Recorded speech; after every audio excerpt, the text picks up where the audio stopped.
Sevgili izleyenlerimiz merhaba. Gündem Özel programında Diyalog Medya Grubu Genel Yayın Yönetmeni Sayın Reşat Akar'la birlikte sizlerleyiz. Evet, bugün ele alacağımız konular sırasıyla ilk olarak Lefkoşa'da Ayça Alav'ı vahşice öldürdükten sonra güneye kaçan ve önceki gün Pile'de Kuzey Kıbrıs Türk Cumhuriyeti polisine teslim edilen biri Kamerunlu, diğeri Pakistanlı iki cinayet zanlısı ile ilgili gelişmeler Kıbrıs'ın güneyini de karıştırdı. Cinayet zanlıları güneyde yaşayan Hüseyin Demirel ve Ufuk Hasan isimli iki Kıbrıslı Türk tarafından tutuklanmış ve Pile'ye getirilip KKTC polisine teslim edilmişti. Rum polisinin bu gelişmeyi öğrenince biri Türk, 3 kişiyi bugün tutukladığı bildirildi. Detaylarını vereceğiz. Sonrasında Kıbrıs'ta en önemli gündem maddesi haline gelen kuzeydeki Rum mülklerinin satışı konusunda bu kez bir İsrailli iş adamının tutuklanması talebi gündeme geldi. Rum basınına göre kuzeyde çok sayıda mülk inşa edip satan İsrailli iş adamı Afik Yakov hakkında tutuklama emri çıkartılması ihtimal dahilinde.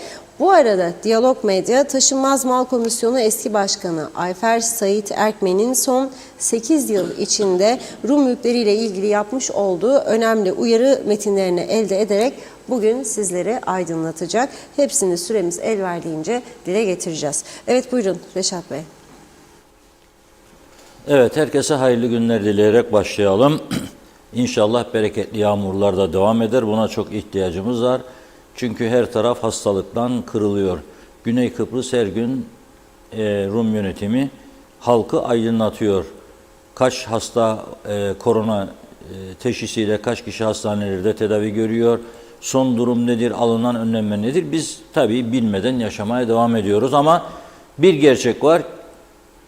Yani çok sayıda insanımız, okula giden küçük çocuklar, yani 2 yaşından tutunuz büyüklere kadar birçok insan ciddi salgının etkisinde. Yani kimisi grip, kimisi domuz gribi, kimisi korona. Zaten artık korona olup olmadığını çok insan bilmiyor ya fark etmiyor. Ama ağır geçirenler var. Çok dikkat etmek lazım. Ve o korona döneminde olduğu gibi bazı kuralları uygulamak lazım. Mesela mesafeli durmak, mesela o yeğenciğim hoş geldin, gel bir öpeyim seni falan, öpmemek. Öpmemek çok önemlidir. Elleri falan devamlı temizce yıkamak lazım. Pisliklerden uzak durmak lazım. Zaten memleketimizde çok sayıda sorun var. Bir de bununla uğraşmayalım, değil mi? Şimdi 22 Aralık günü Lefkoşa'da Ayça Alav isimli 46 yaşındaki kadını vahşice öldürüp ortadan kaybolmuştu. 2 kişi. Onların kaçmasına yardımcı olan 2 kişi de polis tarafından tutuklanmıştı. Birisi Kamerunlu. Kaçanlardan biri de Kamerunlu, bir tanesi de Pakistanlı. Cinayeti esas işlediği iddia edilen şahıs Kamerunlu. Ve bu Ayça Alav'a anne diye hitap ediyormuş. 6 ay öncesinden bu şirkete, aileye bağlı bir pansiyonda çalışıyormuş bu Kamerunlu. Şimdi Kıbrıs Türk yönetimi veya Kuzey Kıbrıs Türk Cumhuriyeti yönetimi diyeyim de, bu olaydan sonra teknik komite aracılığıyla hem Birleşmiş Milletler Barış Gücü'ne hem de Rum yönetimine bu 2 cinayet zanlısının güneye kaçmış olabileceğini bildirip tutuklanmalarını istemişti. Fakat aradan 17 gün geçtiği halde bunlar tutuklanmadı. Yani Rum yönetimi nasıl olabilir ki 17 gün süreyle bu 2 kişiyi bulamasın ve teslim etmesin? Tabii bizim tarafın da bu olayın üstüne fazla gittiğini de görmedik. Belki gizli gizli gitmişlerdir. Ama açıklanan bir konu vardı. Bir defalık bir açıklama yapıldı. İstenmiştir diye. Ondan sonrası gelmedi. Bunun devamlı her gün takipçisi olmalı ve sorulmalıydı. Birleşmiş Milletler Barış Gücü, Birleşmiş Milletler temsilcisi Stewart devamlı davet edilmeliydi. Cumhurbaşkanına veya Dışişleri Bakanlığı'na ne oldu akıbeti? bilgi istiyoruz, cevap istiyoruz. Aksi halde biz de bu tarafa gelenleri size vermeyi salan takibi yapılmadı bu işin belli. Ve ne oldu? Ayça Alav'ın eşi ne zaman ki Diyalog gazetesine bir demeç verdi Suna Erden'e, dedi ki yakalayana 100.000 lira koyacağım ödül. O zaman Güney Kıbrıs'ta yaşayan, aslında biri İngiltere'de biri Güney Kıbrıs'ta da sık sık Güney Kıbrıs'a gidip gelen bir Kıbrıslı Türk. Bunlar ne yaptılar? Bunlar bu iki tane cinayet zanlısını Güney Kıbrıs'ta yakaladılar ve onlara dediler ki sizi Mısır'a göndereceğiz. O şekilde inandırıp getirdiler Pile'ye. Orada Kıbrıs Türk polisine teslim ettiler. Teslim eden adamlar kuzeyde aranıyordu çünkü geçmişte işledikleri suç varmış. Orada o konu ayrıldı. Şimdi bizde bazıları şikayet eder. Kıbrıs Türk polisi kaçakçılarla işbirliği mi yapıyor? Ne ilgisi var? Böylesi büyük bir vahşi cinayetin ortaya çıkarılması son derece önemliyken ve bunlar o kişiyi bulup getirdiyse oraya, o iki kişiyi, tabii ki alıp polis gelecek buraya. Polis görevini yapmıştır ve bence çok iyi yapmıştır. Şimdi dün yayınlamıştık size kendi sesiyle. Kimi? Hüseyin Demirel'i, bu tutuklamayla ilgili. O kısmını kısaca bir izleyelim çünkü üzerinde konuşmamız gerekiyor. Шаккар живот. Просто гона живот. Ой, аж крада дуром, крада дуром, крада дуром. Ama kilise lambare. Hadi Refiyan. Perimene. Perimene. Krada lambare. Bundan 10-15 gün önce Lefkoşa'da bir dövizcinin hanımını bağladılar, öldürdüler. Ve bana bir haber geldi, ödül hiç umurumda değil, ben çok para yedim hayatımda. Ama o kadın bunlara ekmek vermiş diye kanım kaynadı, bütün ekibimi topladım. Hiçbir kuruştan önden para almadım, aldımsa arasınlar beni, hiç kimseden de almadım para. Ve geldim, bu arkadaşları tuttum, 2 tane zenci şu an arabamdadır. Şu an arabamdadırlar. Suçlu bu insanlar değildir. Suçlu Kıbrıs Türk Cumhuriyeti'dir ki bu insanları alırlar. Kıbrıs halkının içerisine yerleştirirler. Ama sonunda bilmezler ki bunlar onlara yanlış yapacak. Çünkü bu insanlar para için bu memlekete gelir. Para için de seni de öldürür, beni de öldürür, çocuk çoluğumuzu da öldürür. Bu tip insanlara kesinlikle izin vermeyin. Benim adım Hüseyin Demirel'dir. Bu işten de gurur duydum. Tam da bu işimi yaptım. Destekçi arkadaşlarım da var. Onlara da teşekkür ederim.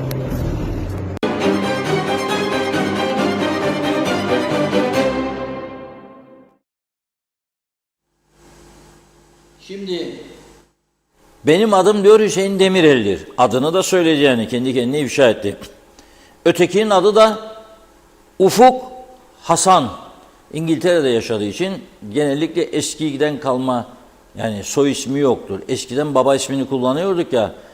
Aslında İngiltere'de o Hasan, double S, çifte S. Ufuk Hasan, oturan. Bu gördüğünüz fotoğrafta oturan Ufuk Hasan, ayakta duran ise Hüseyin Demirel. Hüseyin Demirel bir suç nedeniyle teminata bağlandıktan sonra Güney Kıbrıs'a kaçıp gelmemiş bir daha. Orada kalıyor bir süredir. Ne kadar, yani epey var herhalde, birkaç yıl var belki. Ufuk Hasan ise sık sık İngiltere'den Kıbrıs'a, Güney Kıbrıs'a gidip orada bir süre kaldıktan sonra geri dönen birisi. Şimdi bu ikisi dün bu fotoğrafı paylaştılar olaydan sonra. Ve Ufuk Hasan paylaştığı bu fotoğrafın altında diyordu ki Kıbrıs Türk Cumhuriyeti'ne yeni yıl hediyemiz olsun, bu iki cinayet zanlısını teslim ettik. Bir hediyemiz olsun Kıbrıs Türk Cumhuriyeti'ne diye bir de paylaşım yaptı. Fakat bugün onun sosyal medya hesabında kaldırdığını gördüm bu fotoğrafı ve o ifadeler hep kaldırıldı. Tümünü kaldırdı. Yılbaşı gecesi eğlence yerlerinin videoları falan duruyor ve öncesi, ama bunlar kaldırıldı. Şimdi bugün Ali Tia gazetesi, Güney Kıbrıs yayınlanan bugünkü, diyor ki 2 fail diyor Kıbrıs'ı Türk tarafından tutuklandı diyor. Güney Kıbrıs'ta yaşayan Kıbrıs'ı Türk tarafından Mısır'a gitmeleri için Larnaka limanına götürülecekler diye kandırılarak Beyermud'un KKTC polisine teslim edildi diyor. Zanlılar çıkarıldıkları mahkeme süreciyle ilgili bilgi aktardı ve Rum sözcü vekili Yannis Andoniou'dan görüş aldık diyor. 2 toplumlu suç ve suça ilişkin konular teknik komitesine başvuran KKTC polisinin 2 şüphelinin Rum tanığına bulunduğuna bilgi verdiğini söylemiş. Ancak diyor Andoniou, biz bu insanların ne tespit edilmesi, ne tutuklanması, ne de yargılanmasına herhangi bir şekilde müdahil olmadık diyor. Düşünün. Yani ilgilenmedik demek ister. Biz ne tutuklanmaları, ne teslim edilmeleri, ne de yargılanmalarına müdahil olmadık. Nasıl? 2 toplumlu teknik komite maskara leke olsun diye mi kuruldu? İşbirliği yapasınız ya. Bak nasıl bize, ya nasıl sizde cinayet işleyen ya başka suç işleyen Rum gelir de bizim polisimiz hemen yakalar, size teslim eder. Sizin de bunu yapmanız lazımdı. Niye yapmadınız? Ve ben bekliyorum. 30-35 ülkede temsilcilik bulunduran Kuzey Kıbrıs Türk Cumhuriyeti'nin en masraflı bakanlıklarından biri olan Dışişleri Bakanlığı'nın bir açıklama yapmasını beklerim veya başka makamların. Nedir de konuşmuyorsunuz yani bu konularda? Ortada çok ciddi bir durum var. Cinayet işleyen adamlar o yana kaçıyor. Ve o yandaki yönetim size bunu 17 gün süreyle vermiyor. Şimdi ne yaptı Rum yönetimi? Ufuk Hasan kaçtığı için bu Hüseyin Demirel'i ve Demirel'e yardımcı olan 2 Kıbrıs Rum'u bugün tutukladığını yazıyor internet sitelerinde Rum gazeteleri. Bugünkü gelişme taze. Diyorlar ki nasıl oldu da sen Rum polisinin haberi yok da tutukladın, bunları da götürdün verdin Türk tarafına, Türk polisine. Ne işbirliğiniz vardır? Bu bir insan kaçakçılığına girer diye suçlama yaparsa kendilerine Rum mahkemesi, öğreneceğiz. Yani bugünler çok heyecanlı günler olmaya başladı, farkındasınız değil mi? Esas bir taraftan da mülkiyet konusu. Şimdi bizim tarafta çok sayıda Rum mülkünün satışını yabancılara yapanların rahatsız olduğunu duyuyorum. Dün gece de duydum, bugün de duyuyorum. Ne yapacak, ne yapacak? Aman Allah'ım öf be, püf be. Öf be, püf be, ne yapacak, ne diyecek? Kendimiz ettik, kendimiz şu anda öf püf çekmekteyiz. Ama biz getirdik bugünleri. Nasıl getirdik? Biraz sonra çok detaylarıyla, hiçbir yerde bulamayacağınız çok ince detaylarıyla bugün bu konuyu konuşacağız. Çünkü çok çok önemli, hayati bir meseledir. İnsan, can ve mal özgürlüğü diye bir mesele vardır. Mal da canın yongası mıdır derler galiba, öyle mi derler? Siz ne dersiniz? Evet. Mal canın yongası mı derler? Türkiye'de de böyle mi söylerler? Evet. Yani? İstanbul şivesinde falan. Aynen. Mal canın yongasıdır derlermiş dedi. Ben de öyle emin olmadan söyledim ama demek öyledir. Biz de Kıbrıslıca öyle diyoruz. Mal canın yongasıdır be anam der yaşlılar. Şimdi mal canın yongasıdır. O zaman konuşacak mallar meselesini. Hayati bir mesele. Neden bu hale geldi? Neden hiç kimse bu işi umursamadı? Neler söylendi? KKTC'yi yönettiğini iddia eden, hani o boş meşiste konuşuyorlar ya, dediydim da demediydin, yaptıydım da yapmadıydın, yok be öyle değil böyledir, dur be sen beni dinle, ben seni dinlemedim, konuşmamı kes be, bilmem ne yapma be, sen nasıl konuşuyorsun be, ben böyle konuşurum be. Bunlarla bizi oyaladılar ve Bekkerler bu uymuş dünya tarafından, bu eşit egemen tanılsınmış bu parlamento. Neyi tanıyacak seni ya? Senin halkın ne kadar güvenirse, yapın bir kamuoyu araştırması göreyim. Yapın bir kamuoyu araştırması. %10 çıkar mı bakalım siyasete güven? Çıkmaz. Nasıl çıksın? Hiçbir konuyu ciddiye almadılar. canları yanarcasına çalışmalıydılar bu konu üstünde ve çözmeliydiler, bu problemi çözmediler. Ama şimdi önce bitirelim bu meseleyi. Neden bizim taraf böyle bir cinayet karşısında kuzeyde yaşayan bu iki kişi güneye kaçtığını adım gibi emin oldukları halde neden bunları ciddi bir şekilde istemediler? Neden bunu bir mesele yapmadılar? Neden? Neden her gün bunun takibini yapmadılar? Avrupa Birliği temsilciliği var orada. Birleşmiş Milletler var burada bu ülkede görev yapan. Neden? Yapmadılar. Ve bu Kıbrıslı Türk Hüseyin Demirel, Ufuk Hassan ve 2 Kıbrıslı Rum yaptı bu işi. Onlara yardım eden arkadaşlar. Ve şimdi bunlar eğer insan kaçakçılığı suçlamasıyla dava okunursa kendilerine Rum mahkemelerinde yandı demektir. Çok ağır cezalısı var güneyde insan kaçakçılığının. Avrupa Birliği yasalarını uygulamak zorundadırlar. Çok ciddi suçları var. Ne yapacaklarını bilmiyorum. Onlar da kendi kendini teşhir ettiler. Belki de bu Hüseyin Demirel 100.000 lira ödül vardı. Belki onu alır diye bu videoyu çekmiş, yayınlamıştır. Belki hakikaten bir hizmet yaptığı için, yani güneyde yaşıyorum ama kalbim gene Kıbrıs Türk tarafında, Türklerle atıyor. İşte ben ülkem için, halkım için, devletim için bunu yaptım. O heyecanı, mutluluğu yaşasın diye de yapmış da olabilir. Ama ben sonuca bakarım. Bu adamlar Rum polisinin yapmadığını yaptı mı? Yaptı. Rum tarafındaki bakan ve sözcü vekili diyor mu ki biz hiç ilgilenmedik bu konuyla? Suçluluklarını ilan ediyorlar yani. Suçluluklarını ilan ediyorlar. Halbuki bu cinayet işlendikten sonra bizzat Rum lideri Nikos Christodoulidis aranmalıydı ve denmeliydi ki bir hunharca cinayet işlendi bizim tarafta ve bu cinayet zanlıları sizin tarafa kaçmıştır. Sizden rica ediyorum, bunlar en erken zamanda bulunup tutuklanıp bize teslim edilsin. Bak mecbur kalırdı o zaman Christodoulidis, tutuklar gönderirdi. Ha derse ki ben Rum'dan hiçbir şey yapmam ya, başı anlaşma istedim, anavatan Türkiye'ye bana yeter falan, o zaman budur sonuç işte. Kaçak olarak orada buradan kaçan başka insanlar onları yakalar size getirir gene hiç olmazsa. Ya bu konu son derece önemlidir. Ayrıca bir açıdan daha önemlidir. Bu tarafta ben şunu da artık anlamaya başladım. Hiçbir şeyin önemi yoktur. Ölenin yanında ağlayan yok, ölenin yanında olan yok. Bu tarafta en geçerli parola ye kürküm ye.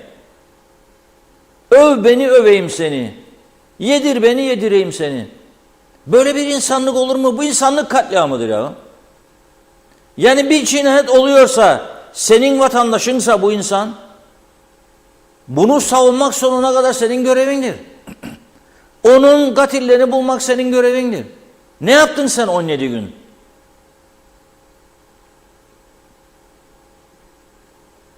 Bu kompleksten kurtulmak lazım. Yani Rum'u tanımam, istemem, gavurundan bir şey olmaz ya bilmem ne. Hadi boş ver falan. Yok ya, olmaz böyle şey. Olmaz. Her yapılan yanlış Türkiye'nin daha fazla suçlanmasına yol açar. Ben söyleyeyim. Türkiye iyilik yapmazsınız bu şekilde hareket etmekle. Tam tersidir bence yapılan. Türkiye'dekiler de herhalde farkındadırlar bunların. Şimdi hayırlısıyla geçeceğiz mesajlardan sonra eski Rum mülklerinin satılması ve bu satış işlemlerine yabancıların da karışması konusuna. Çünkü bugün Rum basınında bir başka iddia yer aldı. Onunla başlayıp gelişmeleri sırasıyla konuşacağız. Buyurun Funda Hanım. Hızlıca mesajlarımıza başlayalım. Çok teşekkür ediyoruz ilginize. Celal Harun'un mesajı. İyi yayınlar, özü doğru, sözü doğru. Doğru Kanal TV 2020 demiş. Doğru, tarafsız ve ilkeli habercilik anlayışıyla kamuoyunu bilgilendirmek için sorumluluk duygusu içinde fedakarca çalışan tüm basın mensuplarımızın 10 Ocak Çalışan Gazeteciler Günü kutlu olsun dedi. Diğer mesajda da Celal Bey diyor ki üretmeyen toplum tüketmeye ve zamanla tüketilmeye mahkumdur. Mehmet İnancı hoş vakitler, değerli dostlarım, hayırlı yayınlar olsun kaoslar. Ülkesi cennet adamıza sağlıklı günler. Mehmet Uluçaylı, Sağlık Bakanı Dinç Yürek, Kasım 2023'te söz verdi. Ardından Çalışma Bakanı Gardiyanoğlu 1 Ocak 2024'ten itibaren sosyal sigortalıların hastane doktorlarından alacakları reçeteler dışarıdaki eczanelerden %20'si ödenerek ilaç alınacak diye söz verdi. İkisi de yalancı çıktılar. Halkı düşünmeyen bakanların o görevde ne işleri var soruyorum size demiş. Ali Dereseven, emlak satışlarında sıra Türk koçanlarında büyük bir hızla satılıyor. Bizimkiler yasa çıkarana kadar elde toprak kalmayacak. Şimdiye kadar vatanım dediğimiz bu topraklarda çok yakında yabancı duruma düşeceğiz. Belki de ülkeyi terk etmek durumunda kalacağız. Mehmet Uluçaylı, Hüseyin Demirel'in yakalanması doğru bir olay ama tutuklama yetkisi yoktur. İlgili merciye teslim edip onlar bizim polisimize vermeliydi.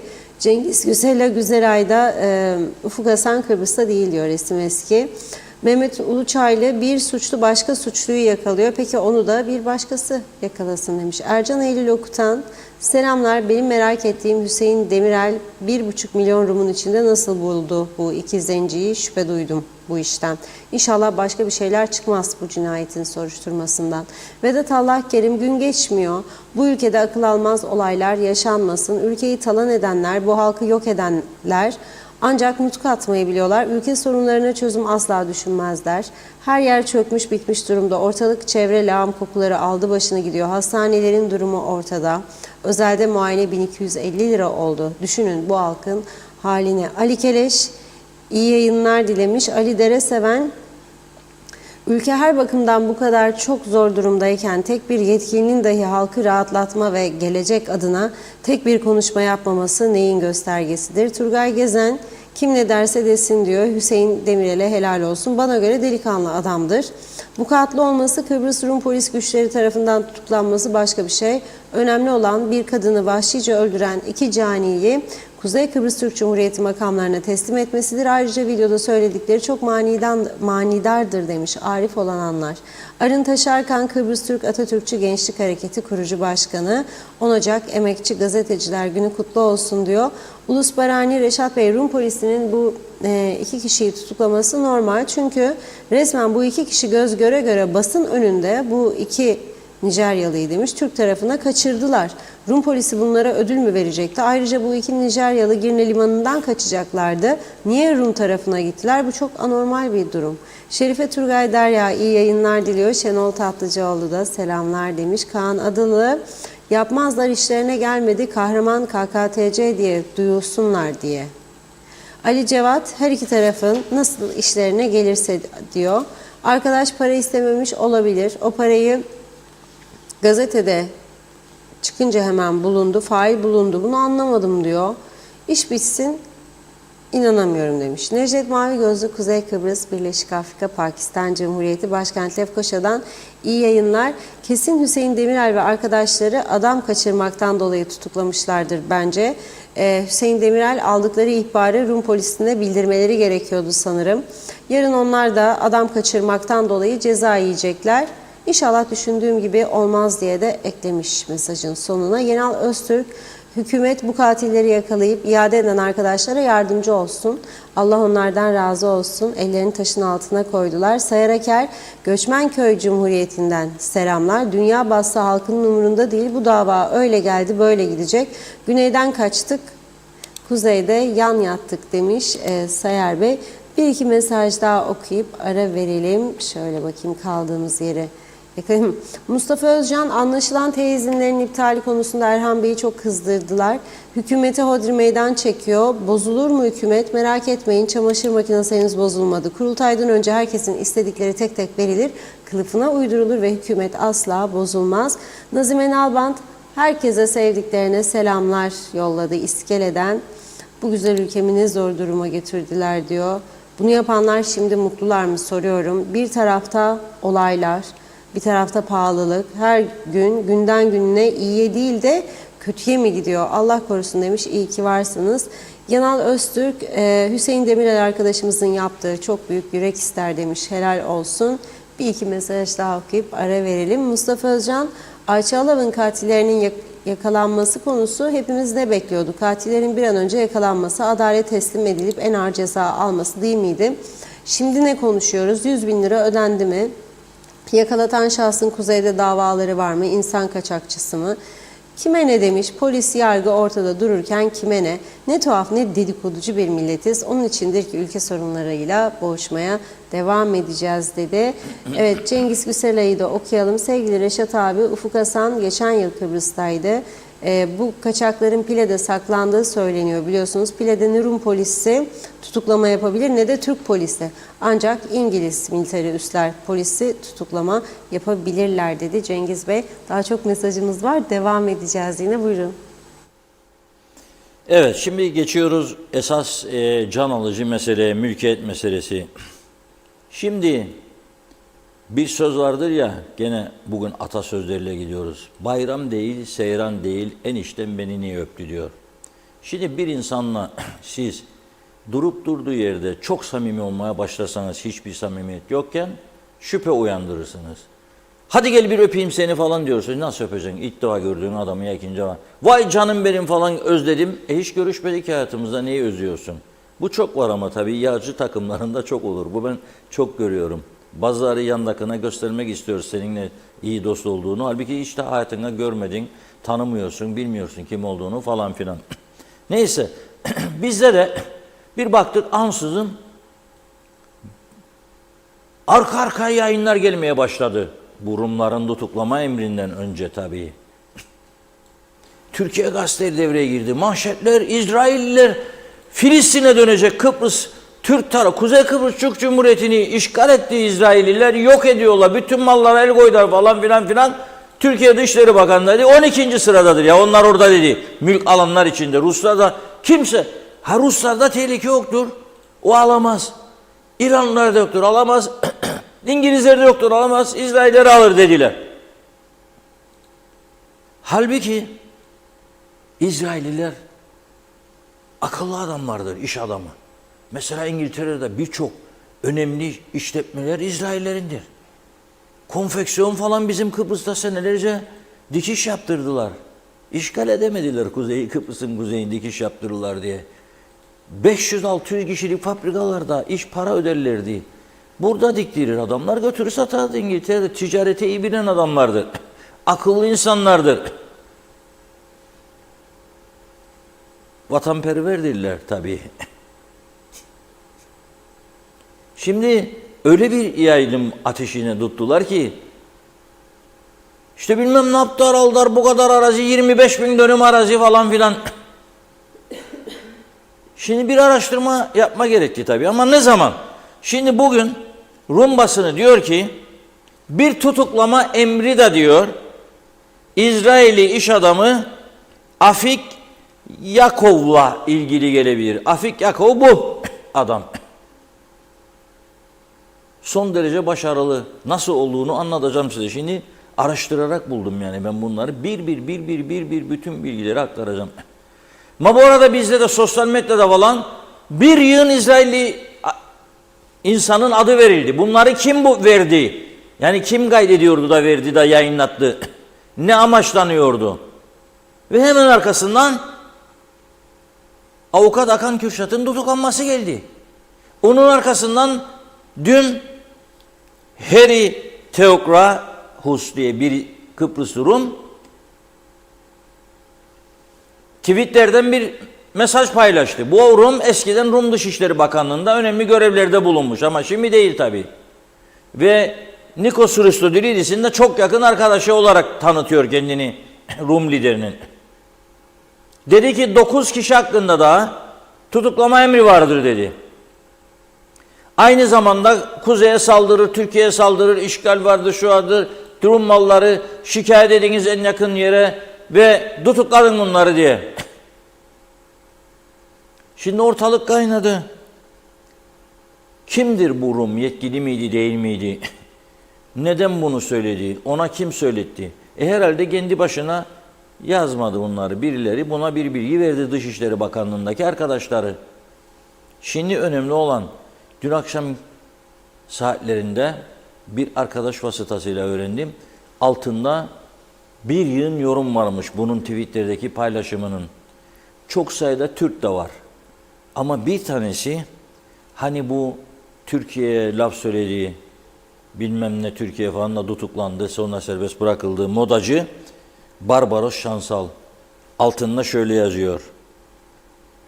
Mine is registered by Nicosia. Parantez içinde Government Control Republic of Cyprus. Demek istiyor ki ben tescilli aldım diyor. Kıbrıs Cumhuriyeti tarafında diyor. Kıbrıs Cumhuriyeti'nin kontrolü olan bölgede registered yaptırdım, kayıt yaptırdım diyor. Yani oradan aldım demek, mülk. Bu da enteresan bir durum. Türkiye vatandaşı, KKTC vatandaşı Rum tarafından mülk aldım diyor. Bu da enteresan bir durum. Ben arkadaş telefon numarasını bulduk, arattık kendisini bugün konuşalım diye. Tam anlatsın bize ne demek ister bu. Çünkü İngilizce de bozuktur ama anlaşılır ifade. Kapalı veriyor telefonu. Neyse. Yani konuşmak da şart değil ama yani onun da yorumu var demek istiyorum. Şimdi bu Afik Yakov isimli İsrailli iş adamıyla ilgili bir tarama yaptık. 2023 yılında da böyle bir balon uçurdu Rum tarafı ve hakkında soruşturma başlatılmış falan filan. Şimdi de diyor ki kuzeyde kimlerin mülkünü kullandıysa da inşaat yapar. O Rumların ifadelerini alıyormuş Rum yönetimi ve o ifadeleri toparlayarak Avrupa tutuklama emri çıkarılması yönünde girişim yapmaya çalışacakmış. Fakat şunun altını çizerek söylüyorum. Rum tarafının Güney Kıbrıs'ın İsrail'e bir İsrailli iş adamına gücü yeter mi? Bilemem onu, sanmıyorum. Çünkü bu gene geçtiğimiz yıl içerisinde Güney Kıbrıs'taki İsrail Büyükelçisi'ne sordu Rum gazetesi. Dedi ki sizin vatandaşlarınız işgal bölgesinde çalıntı malları, Rumlara ait malları satın alıyorlar. Bu konuda hükümetinizin tavrı nedir? Ne yapacaksınız? İsrail Büyükelçisi diyor ki bizim yasalarımıza göre vatandaşlarımız serbesttir. İstediği yerden istediği mülkü alabilir. Bizde herhangi bir engelleme yoktur. Cevap bu. O günden sonra aradan kaç ay geçti? Hiçbir şey yok. Şimdi bugün gene bu İsrailli iş adamı Afik Yakov'u gündeme getirdiler. Afik Yakov kimdir? Gayrimenkul değerlendirme uzmanıymış. Tel Aviv Üniversitesi mezunu. Geniş bir finans ve gayrimenkul bilgisine sahiptir. Şirketin Kıbrıs ve Türkiye'de gayrimenkul girişimlerine öncülük etmektedir. Yine tespit ettiğimize göre Güney Kıbrıs'ta da iş yapmış birisi ve oturma izni Güney Kıbrıs'ta olan bir iş adamı.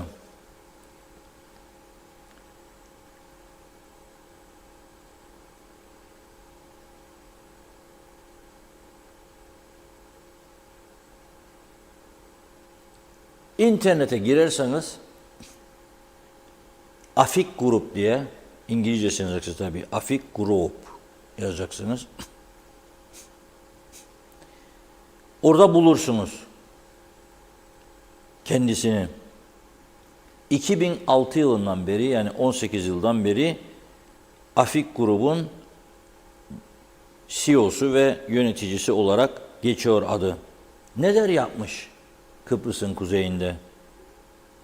Yani İsrailler işgal ediyor, yapıyor ama İsraillere satmıyor. İsteyeniz satıyor. Türkler de alabilir. Değişik dillerde tanıtımları vardır. Gördüğünüz projeler bu Afik gruba aittir.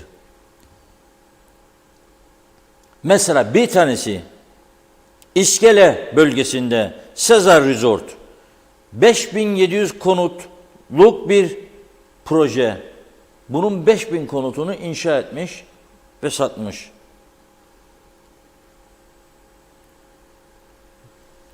Karpaz Anayolu üzerinde Sezar Blue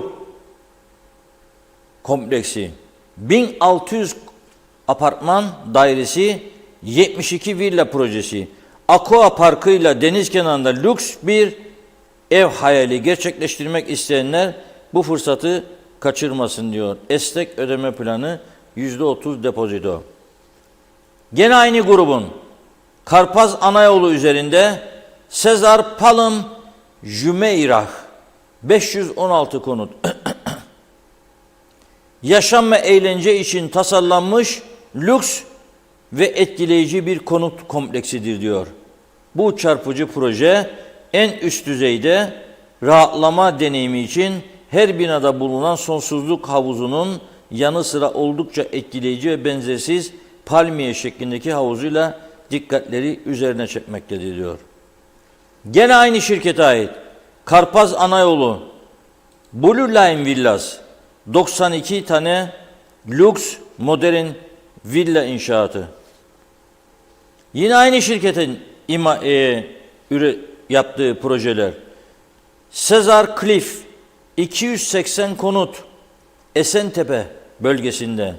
İkiz villalar ve daireler reklamını şöyle yapıyor. Hayallerinize açılan kapı. Ne güzel olur değil mi şimdi? Funda Hanım'ın hayallerine de hitap etse. Sezar Cliff. Bir tane ayıralım oradan mesela. Hayallerinize açılan kapı diyor. Hayalleri açmak çok güzel bir şey. Üstelik esnek ödeme planı diyor. Üstelik faizsiz ödeme planı. Ama işte gel görün alırsak ne olacak bu defa?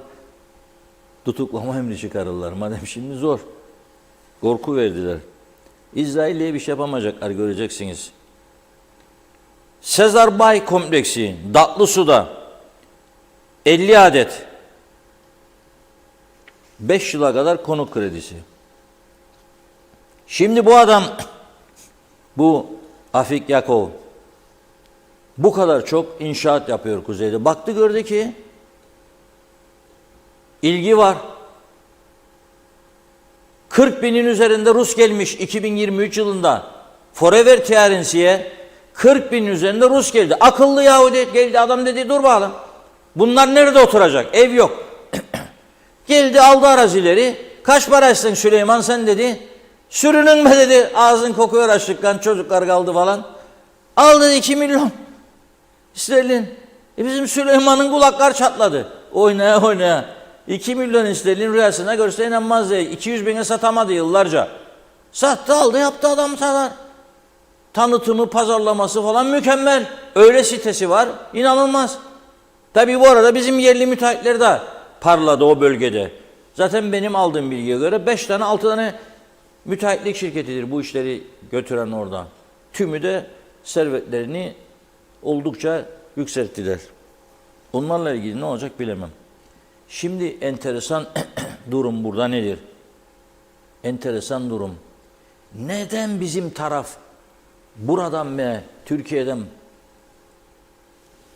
fitil ateşlendi? Odur mesele. Çünkü bunlar ondan sonra harekete geçti. Tabii bugün ayın 10'u. 16'sında avukat Akan Kürşat'la ilgili karar bekleniyor. Ama daha önemlisini söyleyeyim. Biz 3 gündür bu konuyu konuşmak zorunda kaldık. Yani çok sevdiğimizden, istediğimizden değil. Ama güncel bir konudur. Ve bu gerçekleri herkesin bilmesi lazım. Yani eğer şimdi İskele'de 100 tane ev yapıp da sattıysam güneye geçmemem lazım. En azından bir süre için. 1, 2, mesaj veriyor Rum yönetimi. Gelin oturun anlaşalım başka çareniz yoktur diye bizim tarafa. Gelin oturun anlaşalım, çözelim bu problemi. Çünkü o da kendi halkına karşı sorumluluk hissetmektedir.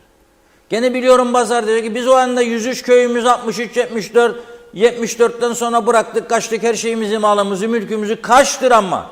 Tamam kişisel olarak bazıları Orada bıraktığını burada alamadı ya hiç alamadı. Ona hak veririm, o ayrı mesele. Ama gerçekleri konuşmamız lazım. Bütün ada üzerinde %14,5, 15'i geçmeyen mülkiyetimiz var iken ve bazıları güneydeki malını da gidip sattı. Feragatname verdiği halde bizimkilere gidip sattı sonradan. Hem burada aldı sattı hem orada aldı sattı. Bu da haksızlık değil mi? Adaletsizlik değil mi ya şimdi? Bunun bedelini kim ödeyecek? Peki neden bu hale geldik biz? Bunu kim sorgulayacak? Ve bizi bu hale getirenlere kim hesap soracak? Odur mühim olan. Şimdi ben size 2 tane kısa video izleteceğim. Bir tanesi 2017 yılına ait. 7 sene öncesine götürüyorum sizi. 2017. İzleyelim. Maraş'la ilgili. Rum malının toplamı bizim bilgimize göre 1.463.000 dönümdür. Ancak tabii bunun şimdi görüşmelerde bir kısmının Rumlara verileceği konuşuluyor. Bir de bu ara bölgedeki territorial adjustment dediğimiz bu sınır ayarlaması vardır. Yani 1 milyonun altına düşebilir yani Rum mallarının tazmini. Bizim hesaplarımıza göre şu anda 13.014 milyar sterlin bir paraya ihtiyacımız var. 14 milyar sterlin. Evet. Ancak bu tabii bunun içerisinde gelir kaybı da vardır. Yani gelir kaybını çıkardığınız zaman da sadece malın değerini verdiğiniz zaman yani maksimum ödememiz gereken miktar 9 milyar sterlin olacaktır. Bizim TMK'nın hesaplarına göre. Çünkü bizim ortalama bu 16.675 dönüm için dönüm başına biz ortalama ne ödedik? 14.307 sterlin ödedik dönüm başına. Ortalama bir. Ortalama. Fakat bu mesela Güzelyurt'ta 1500'dür dönümü ama İskele'de, Magosa'da 100.000'e kadar giden şeyler var.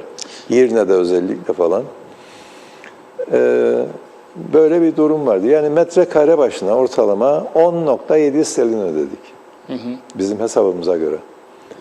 Şimdi bu ahvalde gidersek yani 9 milyar, 10 milyar civarında maksimum bir para ihtiyacımız var. 14 demiştiniz ama İşte çıktıktan sonra yani eğer gelir kaybını düşünmezseniz ki bugün yani gelir kaybının ödenmemesi yönünde görüşmeler yapılır.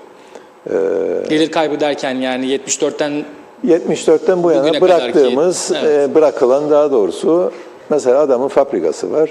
Çalıştıramadı. Gelir kaybı var. Lokantası var, çalıştıramadı. Oteli var, çalıştıramadı. Bunların bir gelir kaybı oluşur. Fakat son alınan bir karar vardır Rum hükümeti tarafından. Kuzeydeki bir Rum malını ipotek göstererek güneydeki bankalardan kredi alabiliyor şu anda.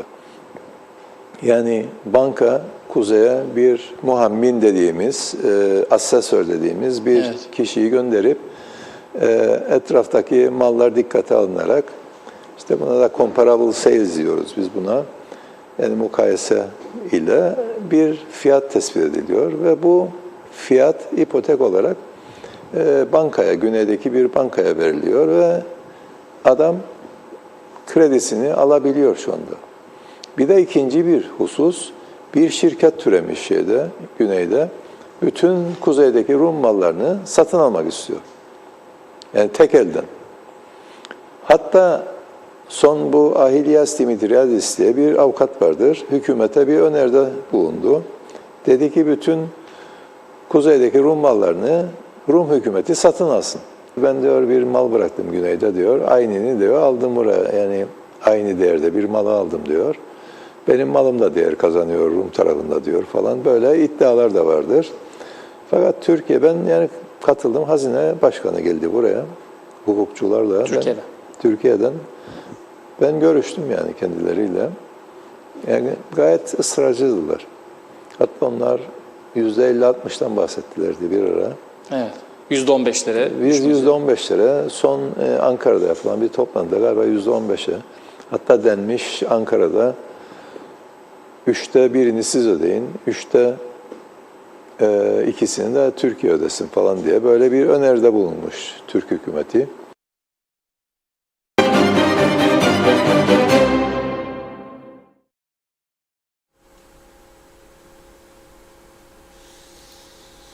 Evet, şimdi kimi izledik?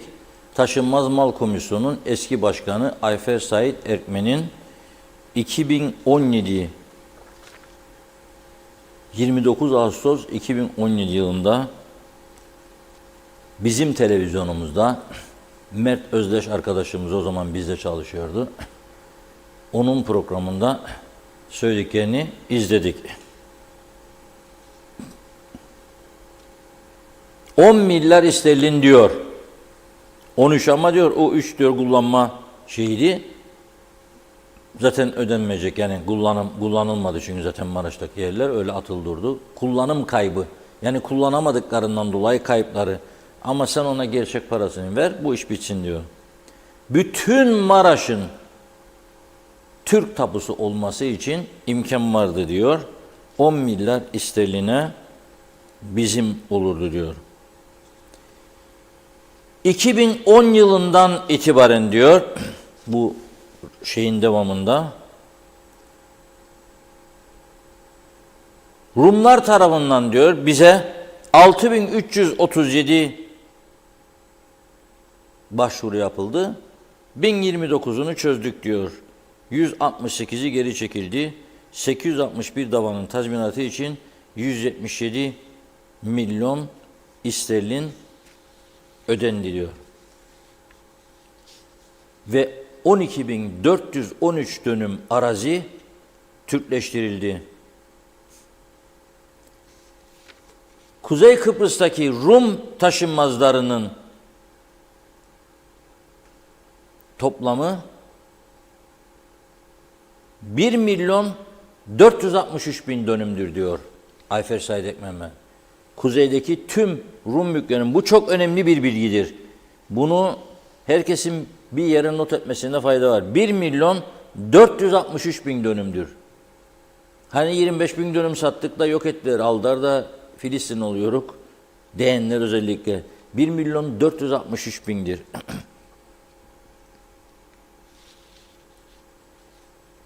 Ödemeler diyor 2010'da başladık ama diyor 2013 yılından itibaren yavaşlamaya başladı. Çünkü kaynak yok. Kaynak yaratmadılar.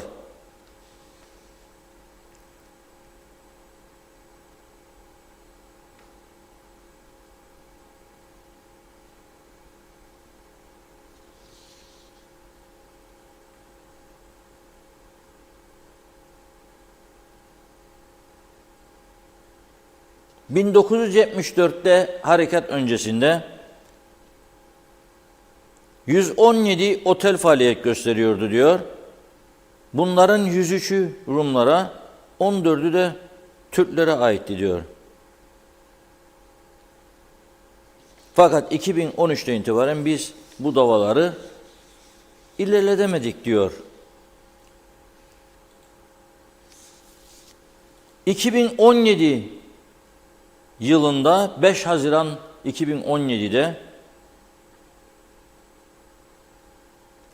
Ayfer Bey KKTC devletinin ajansına, TAK ajansına yaptığı aşamada diyor ki Avrupa Konseyi'nin ve Türkiye'nin destek ve önerileriyle kurulan Türk Taşınmaz Mal Komisyonu kuzeyde kalan Rum mallarına başvuru halinde tazminat, takas ve iade ile çözüm yolu açıyor diyor. Yasa uyarınca ikisi yabancı, toplam 7 üyeden oluşuyor diyor. Avrupa İnsan Hakları Mahkemesi tarafından iç hukuk olarak kabul ediliyor. buraya başvurmadan yapılan talepleri Avrupa İnsan Hakları Mahkemesi geri çeviriyor. Demopoulos davası olarak tarihe geçen Avrupa İnsan Hakları Mahkemesi 1 Mart 2010 tarihli kararında Taşınmaz Mal Komisyonu'nun düzenleyen 67/2005 sayılı yasaya atıf yapılarak etkin bir hukuki çare sunduğu saptamasına yer verildi diyor. Yani TMK'nın önemini arz ediyor. Komisyonun çalışmaya başladığı 2006 yılında 100 başvuru, 2007'de 197, 2008'de 76, 2009'da 70, 2010'da 397. En büyük patlama ise 2011'de diyor 1926'ya çıktı başvuru diyor 2011'de. 2012'de bu rakam 1601, 13'te 1337, 14'te itibaren tekrar düşüş var. Çünkü diyor ödemeye başladık diyor. Başvuruları görüşmemeye başladık diyor. Ayfer Said Ekmekmen. Peki şimdi en çok rahatsız olan insanlarımız nedir? 74'ten bu yana güneyden kuzeye gelenlerin yerleştiği bölgeler içinde her zaman görüşme masasında taviz olarak öne konulan büyük kentimiz nedir? Güzelyurt. Onun için değil mi ki Güzelyurt her müzakere sürecinde taviz olarak masaya konduğu için değil midir ki Güzelyurt'ta insanlar ölen yakınlarının cenazesini Lefkoşa'ya taşıyor ve orada defnetmiyor? Onun için değil mi ki Güzelyurtlu insanların genç çocukları, yeni evlenenler Gönyeli'ye akın ediyorlar? Onun için değil mi Gönyeli'de yeni kent patlaması oldu? Evet. Ama sorduğumuzda Kıbrıs'ın en önemli özelliği nedir ekonomisinde? Derlerdi ki narenciye. Güzelyurt nedir? Narenciye cenneti. Peki bu Güzelyurt'u biz kaç paraya acaba Türkleştirebilirdik? Ayfer Said Ekmen Bey'den kısaca orasını dinleyelim. Bir şeyimiz var, tespitimiz var. 541 bin dönüm güneyde Türk malı vardır. Evet. Halbuki 2016'da Rum tarafı bir istatistik yayınladı. Ve dedi ki bu 541 bin dönüm, yani bu 7-8 sene içerisinde, son 7-8 sene içerisinde bu dönüm miktarı 478 bine düştü diyor. Artı diyor 13.800'de şey var, Evgaf'a ait mal var diyor. 492 bin dönümdür diyor toplam diyor Türk malı güneyde. Yani başka bir deyimle 50 bin civarında dönüm, 50 bin dönüm şey değiştirmiştir, el değiştirmiştir. Yani ben şimdi bunun yorumunu yapmak istemem. Yani Kıbrıs Türkler mallarını elden çıkartıyor ve demek ki böyle bir mekanizma işliyor. Evet. Yorumu Şimdi ben tabii bu Rum tarafının istatistiklerine güvenirim. Neden güvenirim? Çünkü ben eski istatistik dairesi başkanıyım. Ve Rum tarafının istatistik dairesi Avrupa İstatistik Kurumu, Eurostat dediğimiz Eurostat'ın denetiminde ve gözetiminde çalışır. Ve hatta bize de 15'te bir gelirlerdi, 15 günde bir gelirlerdi ve bizim input-output table'larımızı, tablolarımızı, milli gelir şeylerimizi, çalışmalarımızı, hane halkı tüketici harcamalar anketimizi, hayat pahalı anketlerimizi falan bunları bize denetlerlerdi ve yol gösterirlerdi bize. Yani Rum kendi başına istatistik değiştiremez. Yani denetim, çünkü Brüksel'e bağlıdırlar, Eurostat'a bağlıdırlar ve Eurostat'ın denetiminde ve gözetiminde çıkıyor bu istatistikler. Evet, yani Kıbrıs'ta Türkler de güneydeki mallarını tazmin ediyorlar gibi bir durum çıkar. Bilmiyorum. Eğer bir haksızlık, yani bu rakamlara Yani bazıları kurtulmak için satabiliyor ama işte nedir? Hem orada satıyor hem burada alıyorsa burada bir... Şimdi biz yaklaşık 75-76 milyon sterlinlik bir bütçeden bahsediyoruz. Yeni hükümet bunu diyelim ki karşıladı. Ya bundan sonrası ne olacak? Yani öde biter mi? Yaklaşık 1,5 milyon dönümden bahsediyoruz. Doğru mudur? Adanın kuzeyindeki Rum malı arazi Şimdi olarak. bunun çaresi süratle kamulaştırmadır. Yani süratle kamulaştırarak dediğim gibi kamulaştırılan ve birine tahsis edilmeyen malların tekrar satışıdır ki bir katkı sağlasın bu işe.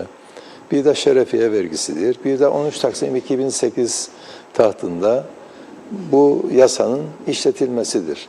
Yani bunlar olduğu zaman bir katkı sağlıyor bütçe, yani devlet bütçesine. Tabii en önemlisi de tabii Türkiye'nin bu yardımı artırmasıdır. Yani artırdığı halde, yani bunları ödediği takdirde, çoğalttığı takdirde yardımı, biz bunun üstesinden geleceğiz yani. Yani bunun yok. Evet. Zaten yani şu anda 15'te bir, 20 günde bir 5 kişi, 10 kişi ödeniyor yani. Fakat şimdi bu bütçe görüşmeleri nedeniyle 2 aydır durdu ödemeler. Fakat ben zannederim pazartesinden itibaren tekrar başlayacak yani. Yani bize tabii bütçede verilen 75 milyondur. Yani bu 75 milyon 12,5 milyon sterlindir bedeli. Yani 12,5 milyon sterlin de çok az bir paradır. Özel mülkü 1 milyon 453 bin dönümdür.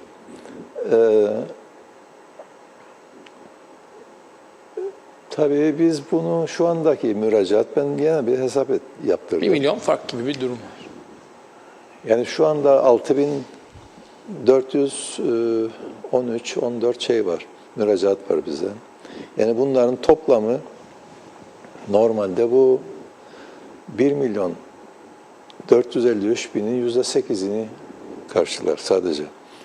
Yani bunu biz hem Rumların bize müracaatını çoğaltmak isteriz, çoğaltmamız gerekir. Hem bu ödemelerin süratle yapılması gerekir. Ödemenin hızlı ve adil bir şekilde yapıldığını bilen Kıbrıs Rumlar, kilise ve hükümete rağmen yine mallarını tazmin etme yolunu denerler mi? Yani bunda bir hız kazanır mı? Müracaat vardır. Zaten müracaat Yani var. son bir ayda 22 tane müracaat geldi bize. Yani devam ediyor. Yani müracaatlar devam ediyor.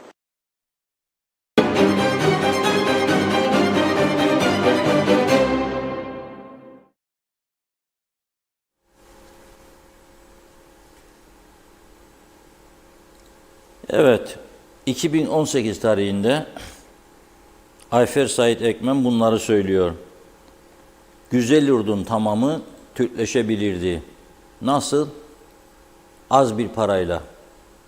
Şimdi bugün istesek de olmaz. Bugün istesek de olmaz. Güzelyurt'un tamamı Türkleşebilirdi. Çünkü çok sayıda Güzelyurt göçmeni Rum başvurmuştu oradaki mülkünü satmak için. Ama komisyon çalışmadı.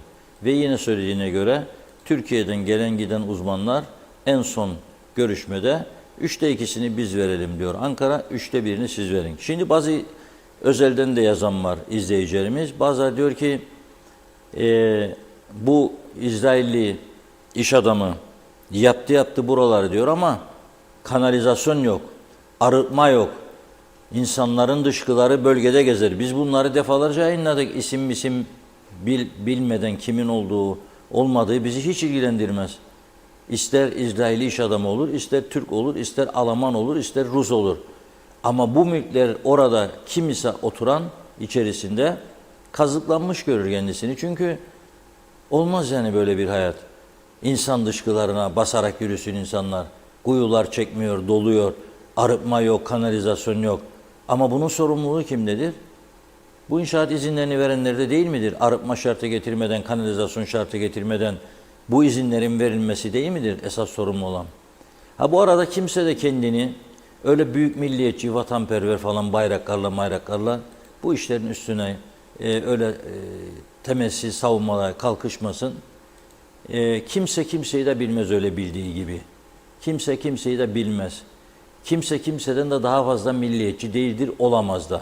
Hele bize Kıbrıslı Türklere bu ülkede milliyetçilik dersi vermek öyle herkesin harcı değil ya. Biz doğduğumuzdan bugüne kadar ne mücadeleler içerisinde bugünlere geldiğimizi çok iyi bilen insanlarız. Ve bütün bu derlediklerimiz, konuştuklarımız da kendi haklarımızın korunması için ben Taşınmaz Mal Komisyonu'nun çalıştırılmamasını eleştiriyorum burada. Bize altın tepsi içinde sunuldu diyen bu fırsatlar Komisyon Başkanı Kıbrıslı Türk Ayfer Said Ekmen Bey'in sözlerini hatırlatıyorum. Ve biz bu altın tepsi içinde sunulan fırsatı teptik. Da şimdi olduk, aldık bitti maşallah. Aldık bitti maşallah. Diyalog Gazetesi'nin manşetine bakın o tarihte. 270 bin dönüm 50 milyon sterline. Suriye'den göç eden Suriye'den göç edenlere Türkiye'nin yaptığı yardımlar, harcadığı para 50 milyar doların üzerindedir. Güzel Yurdun 270 bin dönümü 50 milyon sterline Kıbrıs Türk toplumunun olabilirdi. Biz çalıştırmadık bunları. Şimdi öyle kalkıp da suçu başkalarına ona buna yüklemeyelim. Esas suçlu biz kendimizik. Bu inşaatlar yapılırken belediyeler, kaymakamlıklar, şehircilik falan bunlar nereye bakıyor? Niye bunlar müdahale etmediler? Niye bunlar arıtma, kanalizasyon şartı koymadılar? Senin yolların yetersiz, senin aydınlatman yetersiz. Niye bu kadar patlamaya izin verdiniz? Ve şimdi bir kısmı halk ikiye bölündü. Rumlar iyi yapar diyor, yapsın daha beter diyor. Bir kısmı yok Yahudi'ye olacağına Rum'a vereyim diyor. Bir kısmı yok diyor, biz 63-74 aldı bizden çaldı vermedi biz ne yapalım diyor. Toplum kendi içinde bölünmeye başladı bu meseleyle ilgili olarak. Dikkat ederseniz. Ve bu işin yolu bugün Cumhurbaşkanı'nda bir toplantı olmuş. Şimdi az önce Kudret Özersay Bey'le bir paylaşım yaptık. Kıbrıs sorunu ve genel olarak bu konuların konuşulduğu bir toplantı olmuş. Bu iyi haber ama geç kaldığımızda kabul edelim. Hiç olmazsa bundan sonra daha hızlı bir şekilde belki konuşur, tartışır ve bir çıkış yolu buluruz diyorum. Çünkü dikili taşın etrafında dönerek de bir yaşam olmaz. Yani hiçbir tarafa gidememek, korku içinde yaşamak güzel bir şey değildir. Onu söylüyorum. Yahudi iş adamına da vatandaşlık verenler düşünsün. Onun bu tarafta bu iş inşaatları yapmasına izin verenler düşünsün. Bizimle hiçbir ilgisi yok. Ne tanıdığımız, ne gördüğümüz, ne de tanışmak istediğimiz biridir. Ama İsrailliler ticarette, beceride, para kazanmada çok akıllı insanlardır. Biz de burada birbirimizi dövmede büyük bir beceriye sahip olduğumuzu görüyorum ben. Evet Tuna Hanım. Devam edelim mesajlarımıza. Mustafa Özcan'da kalmıştık. Mustafa Bey, asgari ücret konusunda diyor çalışan işçinin geçim durumu ne kadar önemliyse işverenin durumu da o kadar önemlidir. İşverene gerekli kolaylıklar sağlanmalı. İşçi tedirgin olmamalı. Bakanlık teraziyi dengede tutmak zorunda. Bir de hayat pahalılığına sebep olanlara denetim diye dilimizde tüy bitti. Denetim yapmaya niyeti olmayan diyor. Ne demiş? Klima altını seven, masa başını ekstra parasız terk etmeyen görevlilere fazla mesaisini verin. Yeter ki hakkıyla denetim yapsın, gümrük beyanlarını incelesin, kar marjlarına baksın, yeterli şekilde denetlensin. Irmak Hastürk, iyi çalışmalar diliyorum sizlere. Evet, sonumuzu hayır eylesin inşallah Allah demiş. Ali Serdar, Reşat Bey kaç gün var söylüyorsunuz Rum malları. Rum hükümeti de Türk mallarını kamulaştırıp yabancı firmalara satıyor. Paralarını da bankaya yatırdığını ispatlıyor. Benim malım da satılıp bankaya yatırdı ama bir türlü paramızı alamıyoruz demiş. Sayaraker, devlet akıl verecek güzel bir okul yapamadı. Tesbih çekmeye, yeni camiye gitmek gerekir. Mehmet Uluçaylı, Reşat Bey her akşam ülke sorunlarını dile getirip bizi bilgilendiriliyorsunuz. Yetkililer neden sizi dinleyip sorunlara çare aramıyorlar demiş. Evet, Çağatay Donlar, Robin Hood da kanun kaçağıydı dedi. Evet, Tema Yavaş, Ozanköy'den iyi yayınlar, selamlar demiş. Teşekkür ediyoruz. Osman Mene de iyi yayınlar diliyor. Kemal Osman Ceyhanlı'da. Nazime Nalbant, Reşat Bey size çok katılıyorum. Doğru adres diyalog. Kutluyorum. Ne söylerseniz %100 katılırım. Size ve ekibinize kolay gelsin. Bu kaçaklara, arka çıkanlara da büyük ceza versinler ki bir daha kimseye yardım yataklık yapılmasın. Lütfen ülkenize yardımcı olun. Para için satmayın demiş. Sonu iyi olmaz. Orada her şeyde sorun çıkar diyor. Teşekkür ediyorum. Menteş Çağla iyi yayınlar diledi. Ahmet Halil de. Ali Dereseven, bu yapılan evlerin kaç tanesini Türkler aldı? Bu konuda araştırma veya bilginiz var mı diye sormuş. Süleyman Ege, Hüseyin Demirel Kıbrıs Cumhuriyeti'ni hiçe saydı. Kanunların olduğu yerde medeniyet var. Sonrası ve sonrası her tarafından suç akan birileri polis yerine geçiyor. Hayret bir şey. Katillere mahkeme karar versin, bizler de görelim ne haber. Kubilay Mert Tuna, Kıbrıs Türk toplumuna her gün haberler negatif diyor. Neyi değiştirdik bunca yıl demiş. Feryatla, isyanla. Sanki demokratik bir sistemde yaşarız sanırız diyor. Ben sana aşık, saçların, parmakların, gözlerin gardiyan olmuş dedi. Mesajın sonunda Ali Berber, alanda satan da suçludur, cezası neyse olsun dilerim. Oral Beyaz, Rum anlaşma istiyor mu dediniz ama müzakerelerde hem her türlü zorluğu çıkartıyor hem de masadan kalkıp kaçıyor. Cevat Beyazyüz, ben Sipahi köyünden, köyümün %80'i satıldı. Sorumlusu Ulusal Birlik Partisi'dir. Biz tarım diyor gücü olarak geldik. 10 sene sonra anavatan yolcusuyuz. Önce ekonomimizi bitirdi. Bunun sorumlusu hükümet edenlerdir. Başta da ÜBP hükümetidir demiş. Semray Erensu, Türkiye'den gelip havadan, mal alanlardan bahsedin Reşat Bey. Bu gördüğümüz Karpaz yolundaki arsalar hep Türkiye'den gelenlerin, bedavadan haksız mal alanlar sattı onları. Muş Halil, 103 köyde kerpiç ev bıraktık. Tuvalet avludaydı diyor, kuyuydu. Banyo kelimesi bile kullanılmazdı demiş. Ali Dereseven, Reşat Bey size göre şimdiye kadar Rumlar anlaşma istiyor, bizler mi istemiyoruz? Her türlü çok büyük tavizler verilmesine rağmen masayı terk eden Rumlar değil mi? Yoksa yanlış mı biliyoruz demiş. Bizleri aydınlatır mısınız? Arif Yorucu, Maraş nasıl Rum malı oldu, vakıf ne oldu diye sordu. İsmet Sencer, harikasınız diyor.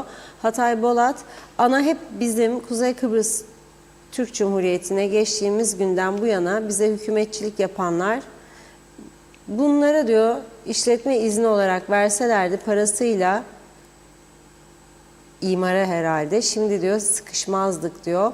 O gün bugündür toplanan parayla biz bu malları satın alırdık.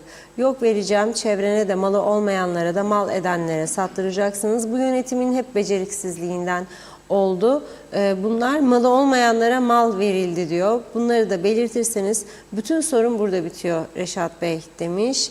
Kubilay Mert Tuna, insan olmanın en değerli unsurlarından biri adalettir. Adalete saygılı toplumların asayişte, hukuk ve adaletle alakalı meselelerle ilgili mahkemelerde görmek pek de olağan bir durum değildir. Peki adalet bir devletin dini sayılıyorsa ve bu devletin adaleti yoksa bize ne diye her gün 5 defa hoparlörden bas bas Arapça okunuyor? Celal Harun Akdeniz Köyü'nden Mustafa Aşık'ın mesajını iletti. Mutlu, güzel, sevgi dolu akşamlar sizlerin olsun.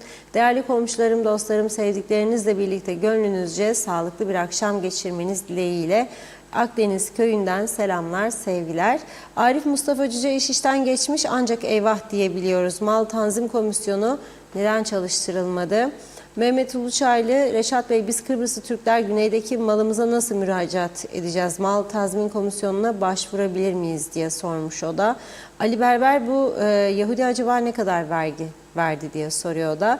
Cem Ener, Rum yönetiminin sıradaki hedefinin Türkleştirilmemiş Rum arazileri üzerine büyük turistik tesisler yapıp işleten Türkiye'li yatırımcılar olacağını tahmin ediyorum dedi. Bir iki mesaj daha okuyalım. Hüseyin Kaya Erdal, Kıbrıslı Türklerin garantörü Türkiye ne yapacağını çok iyi bilir. Rahat olun. Celal Bozdemir, huzurlu akşamlar demiş. Evet, bunu okuduk. Kubilay Mert Tuna, dikili taşın etrafında dönmek bir nevi hac vazifesini yapmaya benzer diyor. Mekke'ye gitmeye gerek yok bu pahalılıkta. Bakıyorum şimdilik tamamladık gibi. Teşekkür ediyoruz. Buyurun. Nereden aklıma esti kim bilir. Gezdim dün gece şehri şöyle bir. Herkes evinde, kendi halinde. Her yerde huzur, her yerde neşe. Bir ben uykusuz, bir ben huzursuz, bir ben çaresiz, bir ben sensiz. Gel sen ne çektiğimi bir de bana sor. Nerede nasıl yaşarım bir de bana sor. Evlerin ışıkları bir bir yanarken bendeki ki karanlığı gel de bana sor. Gel sen ne çektiğimi bir de bana sor. Nerede nasıl yaşarım bir de bana sor. Evlerin ışıklar bir bir yanarken bendeki karanlığı gel de bana sor.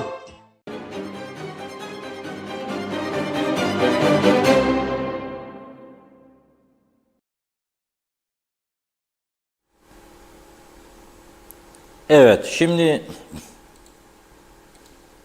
yeni bir temsilci atandı biliyorsunuz. Birleşmiş Milletler Genel Sekreteri Kıbrıs'a bir kadın temsilci atadı.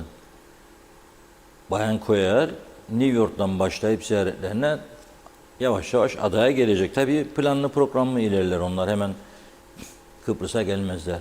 Önce orada Birleşmiş Milletler Güvenlik Konseyi yetkilileriyle, daha sonra garantör ülkelerle temaslar kurulacak. Sonra Kıbrıs'a gelecek, liderlerle görüşülecek. Tanışma toplantıları, gelip gitme, ama bir ön hazırlık olarak bunlar gerçekleşecek. Büyük bir ihtimalle Mart'tan sonra. Şimdi iki taraf arasında yakınlaşmayı sağlamak amacıyla bu görevlendirme yapılıyor biliyorsunuz. Şimdi yakınlaşma değil, bu hareketlerle iki taraf arasında ciddi bir gerilim söz konusu. Yani iki taraf arasında bir gerilme nedeni oluyor bu mülkiyetle ilgili açılan davalar. Tabii bunda amaçlanan başka perde gerisinde nedenler olduğunu tahmin etmek zor değil. Yani bir tarafta bu patlamayı durdurmak, Rum mülklerinin üzerine inşaatları yavaşlatmak, geriletmek, yabancı arama satışını azaltmak gibi niyetleri olduğu kesin anlaşılır. Bu arada avukat Akan Kürşat'ın Roma'da göz hapsinde tutulabileceği yönünde de haberler geliyor. Hatta ona bir ev bulmuşlar, orada polis kontrol etmiş. Öyle haberler de var. Teyit edilmiş değil. Yakınlarından bana gelen bir bilgiyi aktarıyorum. Dolayısıyla şimdi akıllı bir diplomasi yürütüp Birleşmiş Milletler'in yardımlarıyla da müzakerelere doğru giderken bu saldırıyı durdurmak lazım. Ama bu saldırıyı durdurup da daha fazla yağmalayın anlamı çıkmaz tabii bundan. Mülkiyet konusuna bir kesin çözüm getirmek şarttır. Herkes de oturduğu malın yasal mı değil mi, kendine kalacak mı kalmayacak mı, ileride çocukların nasıl etkilenecek bundan bilmesi lazım insanların. Aldım da bakalım ne olacak ileride, boş ver şimdi hiçbir şey olmaz. Gerisi ayağından vururum yahut da bilmem benim de güneydeki yahut da o bu falan, bunlar geçersizdir. Siyasette her taraf kendi halkını korumakla mükelleftir. En iyi şekilde korumaları lazım. Bizi yönetenlerin de Kıbrıs Türk halkının haklarını. Şimdi gelelim canımızı yakan, en çok şikayet ettiğimiz bir başka konuya. Trafik meselesi. Polisin son bir haftalık raporları açıklandı. Yine çok üzücü sonuçları var. Bir haftada 56 trafik kazası, 28 kişinin yaralanmasıyla sonuçlandı. Trafik kazalarının sebebi polise göre 18 tanesi bu 56 kazanın dikkatsiz sürüş, süratli araba kullanmak, 11 tanesi dikkatsiz sürüş, 11 tanesi kavşakta durmamak, 10 tanesi yakın takip, 10 santim, 15 santim mesela bırakıyorlar bir öndeki araçta. Ya böyle bir trafik kuralı dünyanın hiçbir yerinde yok. Yani 3.248.000 liralık da hasar meydana geldi diyor.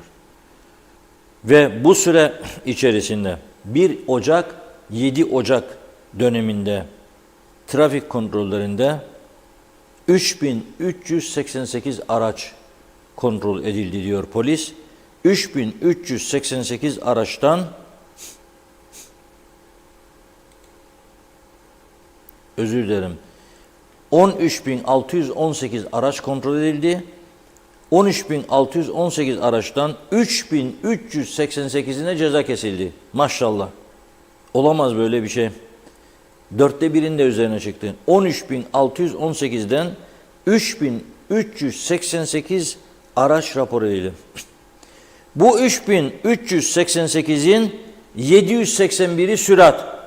Yetişecek yani acele. 681'i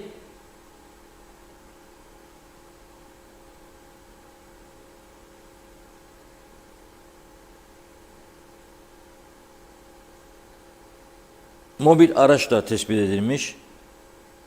20 tane tehlikeli sürüş, 31 tane dikkatsiz sürüş, 164 ruhsatsız para ihtiyacı var devletin sözde. Ruhsat kayıtları gerçekleştirilemiyor. Ehliyetsiz 14. Sürüş esnasında cep telefonuna konuşan 285. Alkollü araç kullanımı 94. Ve böyle sıralanıp gidiyor suçlar. Şimdi bir de yeni haftalığın dışında, yani bir haftalık rutin kontrollerin dışında bir de dün gece özel olarak gerçekleştirilen Gazimos'a, Girne ve Güzelyurt 3 ilçede yapılan trafik denetimlerinde 12 kişiyi tutuklamış polis. Düşünün siz ne kadar suç işlediler bakalım.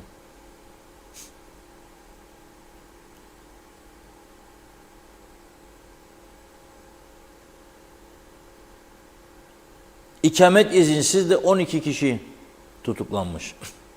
Bunların ikamet izinleri yok. Denetimler sonucu 2855 araç kontrol ediliyor dün gece. 2855'ten 513 tanesi ceza alıyor. Korkunç bir şey ya. 1/4'ün altına düşmez hemen hemen. Yani ders çıkaran yok. Aynı suçlar aynı şekilde sürat, cep, alkol devam ediyor. Bunlarda da diyor bu 513'ten 329'u süratten tutuklandı diyor. 39 tanesi de cep. Yani suçların ne olduğunu biliyoruz ama buna rağmen ders çıkaramıyoruz. İnşallah çıkarılır. Şimdi bir izleyicimiz gönderdi. Onu da yayınlayarak bugün programımızı tamamlayalım. Elektrik direğini gösteren bir fotoğraf geldi bana izleyiciden.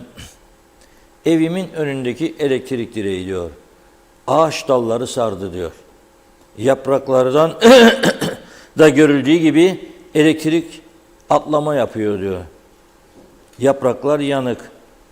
Ne belediye ilgileniyor ne de Kıptek. Fotoğrafı geldi gördüğünüz gibi bakın. Evimde devamlı voltaj oynuyor diyor. Bazı cihazlarım arıza yaptı.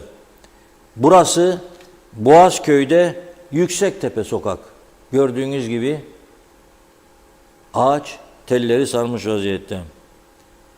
Ne belediye ne Kıptek diyor. Hepsini aradım, ilgilenen yok diyor.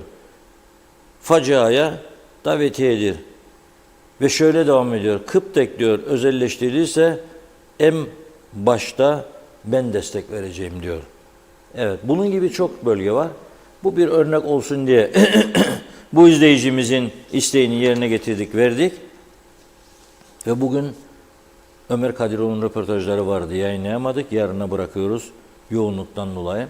Yarın inşallah daha güzel haberlerle birlikte oluruz diyerek sizlere veda ediyoruz. Evet, çok teşekkür ediyoruz ve programımızı burada tamamlıyoruz sevgili izleyenler. Yeniden görüşünceye dek hoşça kalın.